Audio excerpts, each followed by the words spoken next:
రామా మృక్కులు నీదు నామమునకున్ రమ్యాంఘ్రి పద్మాలకున్ శ్రీమన్మంజులమైన మేనికి ధనుర్లీలా కళాకేళికిన్ నీ మర్యాదకు ధర్మనిష్టకు రసోద్వేలమ్ము నీ గాధకున్ ప్రేమన్ నీ పరివారమంతటికి శౌరీ రామచంద్ర ప్రభు శౌరీ రామచంద్ర ప్రభు వామే భూమిసుతా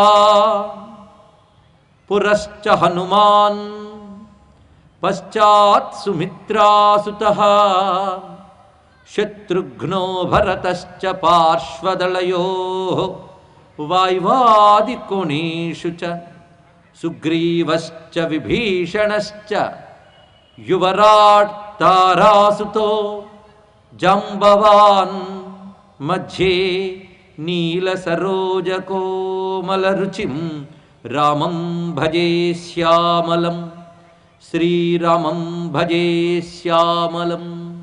శ్రీరామ జయ జయ రామ శ్రీ హనుమాన్ జయ జయ హనుమాన్. జాంబవత్ సుగ్రీవ హనుమత్ సీతాలక్ష్మణ భరత శత్రుఘ్న పరివార సమేత శ్రీరామచంద్ర పరబ్రహ్మణే నమో నమః. రామరాజ్యం భారతదేశమునందు ప్రతిష్ఠింపబడుగాక అనే సంకల్పంతో మనం రామకథకు ఉపక్రమిద్దాం. భారత జాతికి రామచైతన్యం బాగా అందితే గాని వ్యక్తిత్వాల నిర్మాణం కావు. ముఖ్యంగా యువతకి రాముడు ఆదర్శం కావాలి. ఆ రామచంద్రమూర్తి యొక్క అనుగ్రహంతో మన వ్యక్తిత్వాల నిర్మాణం కావాలి. అందుకు మనం రామకథని పట్టుకోవాలి. ఆ సీతారామాంజనేయ స్వామి వారి అనుగ్రహంతో సీతారామాంకితంగా మనం ఈ రోజు నుంచి రామాయణ కథని చెప్పుకోబోతున్నాం. రామాయణం అనే మాట వింటేనే చాలా భారత జాతి పొంగిపోతుంది. భారతీయుల గుండె చప్పుడు రామనామం, భారతీయుల జీవన విధానం రామాయణం. అందుకు భారత జాతికి ఆదర్శమైనటువంటి గ్రంథం రామాయణం. ఆ రామాయణానికి ఎంత మహిమ ఉన్నదంటే, సాధారణంగా రాముడు అనగానే చాలామంది మానవ జాతికి గొప్ప ఆదర్శాన్ని చూపించడానికి వచ్చిన మహాపురుషుడు అని మాత్రమే చూస్తారు. ఇందులో సందేహమే లేదు. కానీ అది ఒక కోణం మాత్రమే. సమగ్రంగా రాముడిని అర్థం చేసుకోవాలి అంటే మానవజాతి ఎలా ఉండాలో చెప్పడానికి వచ్చినటువంటి సాక్షాత్ నారాయణమూర్తి రామచంద్రమూర్తి. అందుకే రాముడు అనగా మనకు ప్రధానంగా రెండు భావాలు ఉండాలి. ఒకటి, ఆదర్శంగా తీసుకోవలసిన ధర్మాలన్నిటికీ ఆ మహానుభావుడు మనకు ఆదర్శ పురుషుడు. అదేవిధంగా మనం ఆరాధించి తరించడానికి కావలసినటువంటి సర్వదేవతాత్మకుడైన పరమాత్మ రామచంద్రమూర్తి. ఈ రెండు భావాలతో మనం రామాయణాన్ని గ్రహించాలి. రామాయణం కేవలం ఒక గొప్ప మనిషి కథ మాత్రమే కాదు. ఇది స్ఫుటంగా ప్రతి పూట గుర్తుపెట్టుకోవాల్సిన అంశం కనుక ఈరోజు చెప్తున్న మాట మనస్సులో పదిలిపరచుకోండి. రామాయణం కేవలం ఒక మహాపురుషుడి కథ మాత్రమే కాదు, ఒక ధర్మ ఆదర్శములు చూపించినటువంటి వాడి కథ మాత్రమే కాదు. రామాయణం వేదంతో సమానమైనటువంటిది. రామాయణం మంత్రస్వరూపము. రామాయణ గ్రంథం ఏ ఇంట్లో ఉంటుందో ఆ ఇంట్లో అరిష్టాలు ఉండవు, వాళ్ళ గ్రహబాధలు ఉండవు. రామాయణ మహిమ అంతా ఇంత అని కాదు. నేటికి రామాయణ మహిమను అనుభవిస్తున్న వాళ్ళు చాలామంది ఉన్నారు. సుందరకాండ పారాయణ చేస్తే గ్రహబాధలు పోతాయి, అరిష్టాలు తొలగుతాయి, అభీష్టాలు సిద్ధిస్తాయని చాలామందికి తెలుసు. ఈ సుందరకాండ రామాయణంలో ఒక భాగం. ఇలాంటి మహిమ మొత్తం రామాయణంలో అన్ని కాండలకి ఉన్నది. అంతేకాదు, ఏ ఘట్టం పారాయణ చేస్తే ఏ అభీష్టం కలుగుతుంది, ఏ ఘట్టం పారాయణ చేస్తే ఏ అరిష్టం తొలగుతుంది, ఏ గ్రహబాధ తొలగాలంటే ఏ కాండలో ఏ సన్నివేశాన్ని ఏ సర్గని పారాయణం చేయాలో కూడా విధి విధానంగా పెద్దవాళ్ళు ఏర్పాటు చేశారు. అంటే రామాయణం అలా మనం కథ చదువుకునే పుస్తకం కాదు, అదొక మంత్ర సమానమైనటువంటి గ్రంథం. అందుకు కొన్ని గ్రహబోధాలు పోవాలంటే కొన్ని ప్రత్యేక సర్గలు పారాయణ చేయాలి, కొన్ని అభీష్టాలు కలగాలంటే మరికొన్ని ప్రత్యేకమైన సర్గలు చేయాలి. ఇలాగ అనేక రకమైన అంశములు రామాయణంలో కనబడతాయి. అందుకే రామాయణం గురించి చెప్తూ రామాయణం మహాకావ్యం సర్వవేదార్థ సమ్మతం సర్వపాప ప్రశమనం దుష్టగ్రహ నివారణం అని స్కాంద పురాణం చెప్తున్నటువంటి మాట. రామాయణం అంటే ఏమిటయ్యా అంటే సర్వవేదార్థ సమ్మతం. చాలా విశిష్టమైన మాట చెప్పారు ఇక్కడ. సర్వవేదార్థములు రామాయణంలో ఉన్నాయి కనుక వేదంలో ఏముందో తెలుసుకోవాలి అని తపన పడితే వేదాలను వెతకనక్కర్లే, రామాయణ శ్రద్ధగా తెలుసుకుంటే మొత్తం వేదధర్మం అంతా మనకు తెలుస్తుంది. అంతేకాదు వేదంలో కేవలం మనకి ధర్మాలు బోధించడమే కాదు, మన బ్రతుకుల్ని బాగు చేసే అనేక అంశాలు వేదాల్లో ఉన్నాయి. అందుకే వేద మంత్రాలు వింటే చాలు, కొన్ని వేద మంత్రాలతో యజ్ఞం చేస్తే చాలు, ఎన్నో అత్యద్భుతమైన అంశములు మనం సాధించగలుగుతున్నాం. అన్ని అంశములు రామాయణం ద్వారా సాధించగలం. అందుకే సర్వ వేదార్థ సమ్మతం అన్నారు. తర్వాత వాక్యం సర్వపాప ప్రశమనం. అన్ని రకాల పాపాలని పోగొట్టగలిగే శక్తి రామాయణానికున్నది. మనల్ని శుద్ధుల్ని చేసి సంపూర్ణమైనటువంటి శక్తిమంతులుగా చేయగలిగిన శక్తి రామాయణంలో ప్రతి అంశానికి ఉన్నది. దుష్టగ్రహ నివారణం తర్వాతి మాట ఇది. దుష్టగ్రహ నివారణ. అసలు గ్రహాల్లో దుష్టమైన ఉంటాయండి? గ్రహాలు ఎప్పుడూ గొప్పవే. మరి దుష్టగ్రహాన్ని ఎందుకన్నారు? నవగ్రహాల గురించి చెప్పడం కాదు ఇక్కడ. నవగ్రహాలు ఎప్పుడు దేవతా స్వరూపాలే. వాడి కర్మ కొద్దీ కొన్ని గ్రహాలు బాధిస్తాయి, కొన్ని గ్రహాలు అనుగ్రహిస్తాయి. కనుక నవగ్రహాలు అనుకూలించాలన్నప్పటికీ కూడా రామాయణం పారాయణ చేయాలి, రామాయణం శ్రద్ధగా వినాలి. అంతేకాదు దుష్టగ్రహ అనే శబ్దానికి మరొక అర్థం ఏంటంటే మనల్ని బాధించేవన్నీ గ్రహాలే. గ్రహ శబ్దానికి అర్థం నవగ్రహాలనే కాదు, పట్టి పీడించే వాటన్నిటికీ గ్రహాలని పేర్లు. అలా మనకి కర్మవశాత్తు అనేక రకాల పట్టి పీడించే దుష్టశక్తులు ఉంటాయి. ఆ దుష్టశక్తులన్నిటి పోగొట్టగలిగే శక్తి రామాయణానికున్నది. ఇప్పుడు మన జీవితాలని, మన కుటుంబాలని పట్టి పీడించే దుష్టశక్తులే కాదు, భారతదేశాన్ని పట్టి పీడించే దుష్టశక్తులు కూడా నశించడానికై మనం రామాయణ శంఖారవాన్ని వాటి నుంచి పూరించబోతున్నాం. మన కుటుంబాలను ఆవరించినవి, మన దేశాలను ఆవరించినవి దుష్టశక్తులన్నీ పోవాలంటే రాముడే మనకు దిక్కు. ఎంత అందమైన రామకథని వాల్మీకి మనకు తపస్సుతో అందించాడో పరిశీలిస్తే, ఏనాటి రామకథ ఈనాటికి భారతీయుల్ని మాత్రమే కాదు ప్రపంచంలో సర్వదేశవాసుల్ని కూడా స్ఫూర్తి కలిగిస్తున్నది రామాయణం. కొద్ది కాలం క్రితం కాలిఫోర్నియాలో ఒక పర్వతం ఉన్నది. అది మడొన్నా హిల్స్ అని. పర్వతం మీద ఒక హనుమంతుడి గుడి ఉంది అంటే ఉత్సాహపడి నేను మిత్రుడితో కలిసి వెళ్ళి చూశాను. ఆ హనుమంతుడి దగ్గర భజన చేస్తున్న వాళ్ళందరూ అమెరికన్లే. వాళ్ళందరూ అక్కడ కూర్చుని రామకథ గానం చేసుకుంటున్నారు. వాళ్ళు రామ మహిమ చెప్తూ ఉంటే నేను విని ఆశ్చర్యపోయాను. రాముని మహిమ, హనుమంతుని మహిమ వాళ్ళు చెప్తున్నారు. అందుకు వీరు వారని కాదు, ప్రపంచంలో మానవుడైన ప్రతివాడికి కూడా రాముడు దగ్గరవాడు, రాముడు స్ఫూర్తి ప్రదాత. అటువంటిది రామమహిమ. రామాయణంలో ఒక్కొక్క పాత్రకు ఒక్కొక్క శక్తి ఉన్నది. అంత మంత్ర సంహితమైనటువంటి రామాయణ కావ్యం ఆదికవి వాల్మీకి మనకు ప్రసాదించినప్పటికీ, వాల్మీకి రచించాడు కదా అని ఊరుకోకుండా మొత్తం ఎన్ని రకాలుగా రామాయణం రచించారో చరిత్ర తిరగవేస్తే ఆశ్చర్యపోతాం. ప్రతి భాషలో అనేక రామాయణాలు ఉన్నాయి. వాల్మీకి మాత్రం దేవభాష అయిన సంస్కృతంలో మనకి రామాయణాన్ని అనుగ్రహించాడు.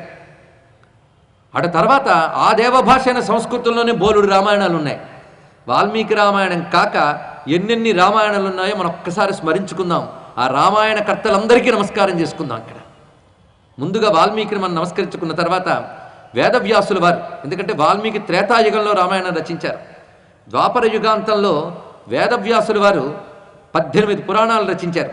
ప్రతి పురాణంలో రామకథ రచించారు. అంటే రాముడంటే వ్యాసునికి కూడా అంత ప్రీతి. రామకథ చెప్పకపోతే తన బ్రతికే ధన్యం కాదనుకున్నాడు మహానుభావుడు. అందుకే 18 పురాణాల్లో రామకథని చెప్పాడు. అక్కడితో ఆగకుండా మహాభారతం రచించిన వ్యాసుడు మహాభారతంలో అరణ్య పర్వంలో మార్కండేయుడు ధర్మరాజుకి రామకథని చెప్పాడు అనే విషయాన్ని మొత్తం ప్రస్తావన చేశారు. అంతేకాదు మహాభారతం జాగ్రత్తగా చదివితే ఎక్కడికక్కడ అర్జునుడు మొదలైన వారు రామకథను అనేక పర్యాయాల్లో స్మరణ చేసుకుంటూ ఉంటారు, రాముడు గురించి కీర్తిస్తూ ఉంటారు. ఇలాగ భారతంలో రామాయణం ప్రత్యేకంగా అరణ్య పర్వంలో విశేషంగా మనకు కనబడుతున్నది. ఇక భాగవతంలోకి ప్రవేశిస్తే భాగవతంలో 9వ స్కంధం అంతా రామకథ చెప్పబడుతుంది. ఇక్కడ ప్రధానంగా రామకథ 9వ స్కంధంలో మనకు కనబడుతుంది. వామన చరిత్ర మొదలైన ఉన్నప్పటికీ అక్కడ కూడా సుఖయోగేంద్రుల వారు భాగవతంలో పరీక్షిత్ మహారాజుకి రామకథని స్పష్టంగా చెప్పారు. అంతేకాదు ఆ భాగవతాన్ని మనకు తెలుగులో అందించిన వారు పోతన గారు. భాగవతం కృష్ణ కథ, కానీ పోతన గారు గంగా తీరంలో గ్రహణ సమయంలో ధ్యానంలో ఉండగా ఆయనకి ఆ తపస్సమాధిలో, ధ్యాన సమాధిలో రామచంద్రమూర్తి దర్శనమిచ్చాడు. దర్శనమిచ్చి భాగవతం రచించమని చెప్పాడు. పలికెడిది భాగవతమత పలికించెడివాడు రామభద్రుండట అని పలికిన భవహరమగునట పలికెద వేరుండు గాథ పలుకగనేలా శ్రీకంఠ చాప ఖండన పాకారి ప్రముఖ వినిత భండన విలసత్ కాకుస్థ వంశమండన రాకేందు యశో విశాల రామన్ రూపాలా అంటూ ఆ రామచంద్రమూర్తిని దర్శించి పోతన గారు భాగవతాన్ని రచించి రామునికే అంకితం చేశారు. కనుక భాగవతానికి రాముడికి ఉన్న అనుబంధం చెప్పుకున్నాం. ఇలాగా వాల్మీకి రామాయణం తర్వాత ఏవేవి చెప్తున్నాం? అష్టాదశ పురాణాలు అంటే 18 రామాయణాలు అప్పుడే. అదేవిధంగా భారతం, భాగవతం, వీటిని ఆర్ష రామాయణములు అంటారు. అంటే ఋషులు రచించినవి. వాల్మీకి తర్వాత వ్యాసుడు రచించాడు. వీరు కాకుండా ఇంకెంతమంది రామాయణాలు రచించారంటే భరద్వాజ మహర్షి రచించిన రామాయణం ఉంది, అగస్త్య మహర్షి రచించిన రామాయణం ఉన్నది, నారద మహర్షి రచించిన రామాయణం ఉన్నది. ఇలాంటి రామాయణాలు ఎన్నున్నో. విశేషించి భోజమహారాజు తెలుసు కదా, భోజమహారాజు అని ఒక మహానుభావుడు భారతదేశాన్ని పరిపాలించేవాడని. ఆ మహానుభావుడు సంస్కృతంలో చెంపు రామాయణం అని రచించాడు. అంటే సంస్కృత శ్లోకాలలో గద్యాలలో రామాయణం రచించాడు భోజమహారాజు.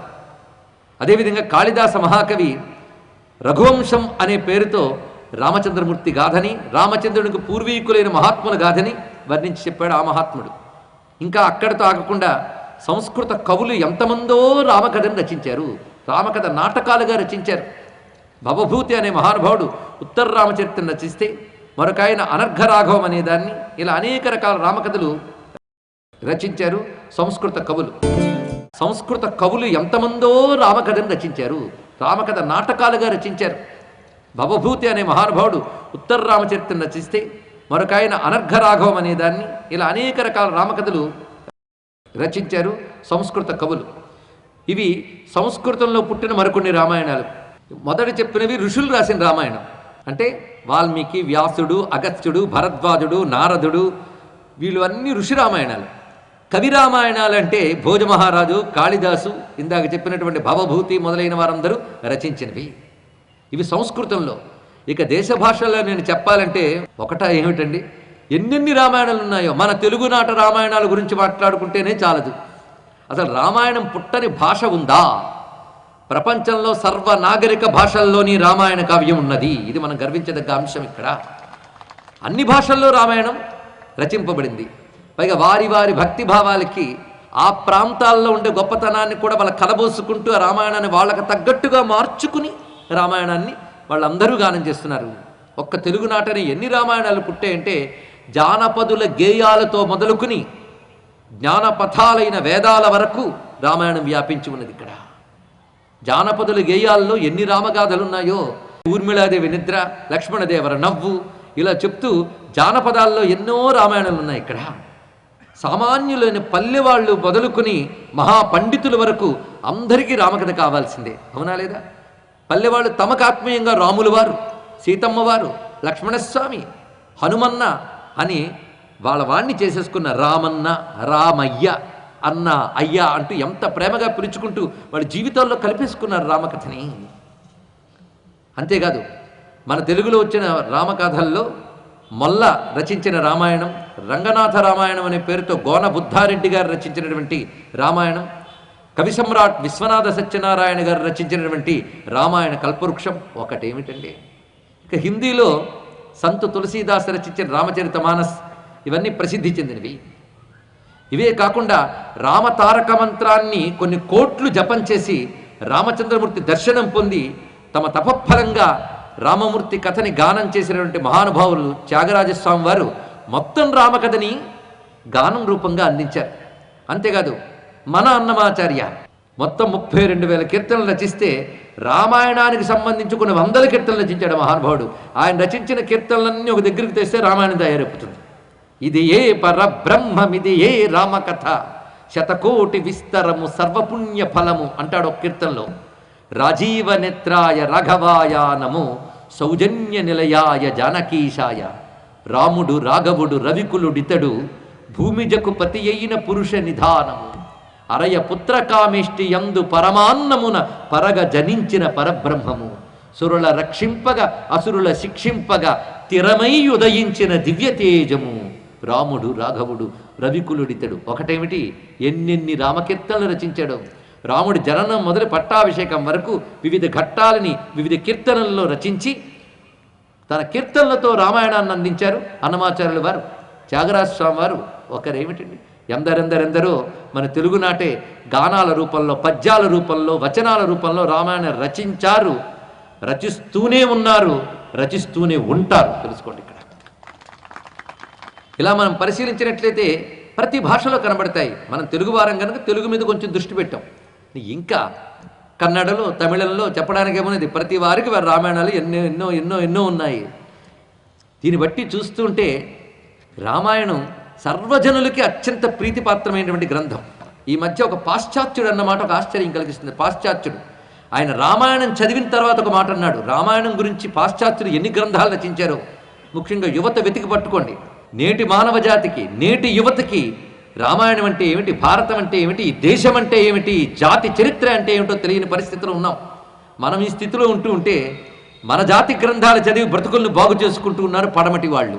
ఒక పాశ్చాత్యుడు అంటున్నాడు, burn all the libraries, let there be Ramayana. గొప్ప మాట చెప్పాడు ఇక్కడ.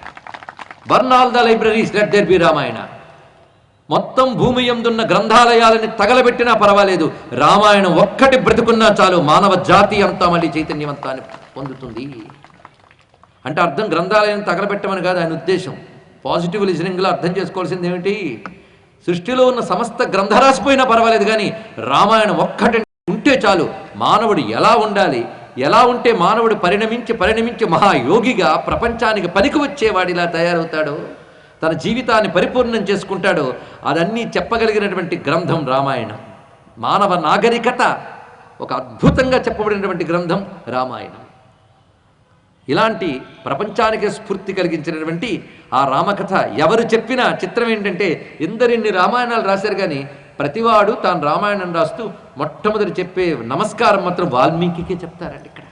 కానీ ఎన్ని రామాయణాలు ఉన్నా అన్నీ ఒక ఎత్తు, వాల్మీకి రామాయణం ఒక్కటి ఒక ఎత్తు. ఎందుకంటే వాల్మీకి రామాయణంలో ప్రధానంగా ఒక పాత్ర, రామచంద్రమూర్తి వనవాసానికి వెళ్ళినప్పుడు తన దగ్గర ఉండి రామచంద్రమూర్తికి ఆతిథ్యాన్ని ఇచ్చాడు వనవాసంలో. అంతేకాదు వాల్మీకి పాత్ర తర్వాత కూడా మనకు ప్రధానంగా కనబడుతుంది.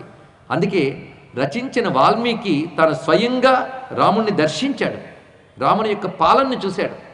తాను చూస్తున్న రాముడు ఎవరో, తనకు అనుభవానికి వచ్చిన రామాయణం వెనకాల ఉన్న అంతరార్థములు ఏమిటో తపస్సుతో తెలుసుకున్నాడు. ఇక్కడ తాను తపస్సుతో తెలుసుకున్నది, ప్రత్యక్షంగా తెలుసుకున్నది మొత్తం కలిపి రచించాడు. ఆ రామాయణమే తర్వాత వచ్చినటువంటి ఋషులకి, కవులకి, మహాత్ములకి శిరోధార్యమైనది. అందుకే మనం కూడా ప్రధానంగా వాల్మీకి రామాయణాన్ని ఆధారంగా తీసుకుంటూ సందర్భానుగుణంగా అక్కడక్కడ రమ్యమైన రామస్వరూపాన్ని ఇతర రామాయణాల సహాయంతో తీసుకుంటున్నాం. పైగా పారాయణ చెయ్యాలి అంటే ఏ రామాయణమైనా గొప్పదే. అధ్యాత్మ రామాయణం ఒక రామాయణం ఉన్నది, అది ప్రత్యేకంగా ఒక గ్రంథము విశ్వామిత్ర మహర్షి రచించాడు అంటారు కొందరు. కాదండి, బ్రహ్మాండ పురాణంలో ఉంది, వ్యాసులు వారు రచించారంటారు కొందరు. ఏమైనా అది కూడా మహర్షి కల్పనమే. మహర్షి ఎప్పుడు రచించినా అది మంత్రం అవుతుంది. కవులు రచిస్తే మామూలు కవిత్వం, మహర్షులు రచిస్తే మంత్రం అది. అందుకే అధ్యాత్మ రామాయణం కూడా అత్యంత శక్తివంతమైన రామాయణమే. అది రామాయణంలో దాగిన వేదాంత రహస్యాలను అది బయటకు చూపిస్తుంది. ఇక్కడ అది ఏ రామాయణం ఏమనియండి, ప్రతి రామాయణం మహిమే. ఆ రామాయణం ఏ ఘట్టం పారాయణ చేసినా, ఎందులో పారాయణ చేసినా గొప్పది, అందులో సందేహం లేదు. కానీ ప్రధానంగా మన వాల్మీకి రామాయణాన్ని పారాయణానికి అంశగా మనం ప్రస్తావన చేసుకుంటూ ఉన్నాం. విశేషం ఏంటంటే రామాయణంలో ఒక్కొక్క ఘట్టం మనం చెప్పుకుంటున్నప్పుడు ఆ విన్నవారి జీవితాల్లో అది ప్రవేశించి పెను మార్పులు తీసుకొస్తుంది, అందులో సందేహమేం లేదు. ముందు మన ఆలోచనాధారంలో మార్పు తెస్తుంది. మనం ఎంత చక్కగా ఉందామన్నా మనల్ని ఉండనివ్వని దుష్టశక్తులు పీడిస్తుంటే వాటిని తరిమి కొడుతుంది. ఇంకేం కావాలండి ఇక్కడ? ఒక రామాయణం పట్టుకుంటూ జీవితం అంతా బాగు చేసుకున్న వాళ్ళు ఎందరెందరు ఉన్నారో. అంతేకాదు రామాయణంలో ప్రధానంగా 3 అంశములు కనబడతాయి. ఈ 3 గుర్తుపెట్టుకోండి, ప్రతిరోజు ఆ 3ంటితో రామాయణాన్ని పరిశీలించాలి. ఒకటి రామనామం, రెండవది రాముడి రూపం, మూడవది రాముడి కథ.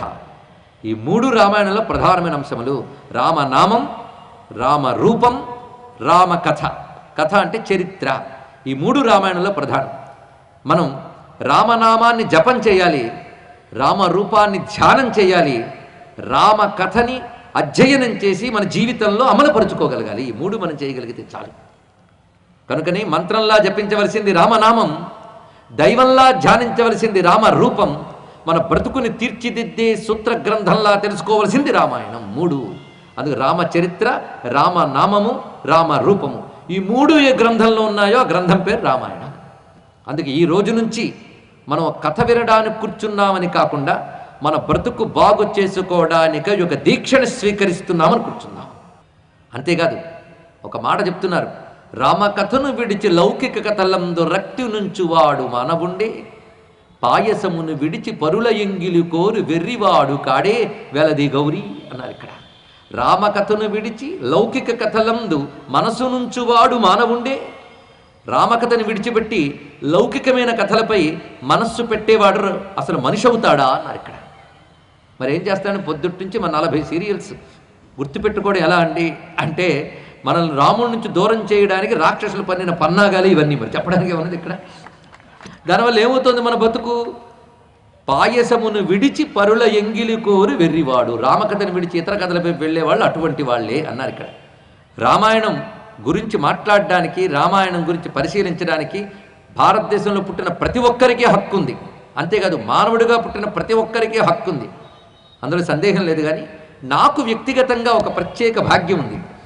ఆ భాగ్యాన్ని సభాముఖంగా చెప్తే ఇక్కడ కూర్చున్న హనుమంతుడు అనుగ్రహిస్తాడని చెప్తున్నా. ఎందుకంటే రామకథ చెప్పేటప్పుడు తప్పకుండా ఆంజనేయ స్వామి వారు ఉంటారండి. ఏదో రూపంలో ఉంటాడు. ఆయన ఏ రూపంలో ఉంటాడో మనకు తెలియదు. తులసీదాస్ అలాగే పట్టుకున్నాడు హనుమంతుణ్ణి. ఆయన రామాయణం చెప్పి హనుమంతుడి కోసం వెతుక్కున్నాడు. ఆయనకు ఒక దివ్యశక్తి హనుమంతుడు ఎక్కడున్నాడు చూపించింది ఆయన చేసిన తపస్ప్రభావం చేత. వచ్చిన వాళ్ళలో సామాన్యుల్లో కూర్చున్నట్ట. ఎందుకంటే భగవత్కథ వినడానికి వచ్చే భక్తులు ఎలా ఉంటారంటే, పిలిస్తే వస్తాం, అడిగితే చేస్తాం అని కాకుండా రాముడి కోసం వస్తారు. అలా వచ్చిన వాళ్ళల్లో ఒక ఆయన సామాన్యుడు ఉన్నాడు, చూడ్డానికి పిచ్చివాళ్ళు ఉన్నాడు. తులసీదాస్కి ఒక దివ్యశక్తి చెప్పింది ఆయనకి, నువ్వు రామకథ మొదలుపెట్టు, హనుమంతుడు వస్తాడు. ఆయన ఎలా పోల్చుకోవాలో, ఆయన ఏ రూపంలో వచ్చాడు నేను చెప్తాను. అక్కడి నుంచి ఆయన రామకథ చెప్తున్నాడు కానీ హనుమంతుడు ఎక్కడున్నాడా అని దృష్టితోనే చెప్తున్నాడు.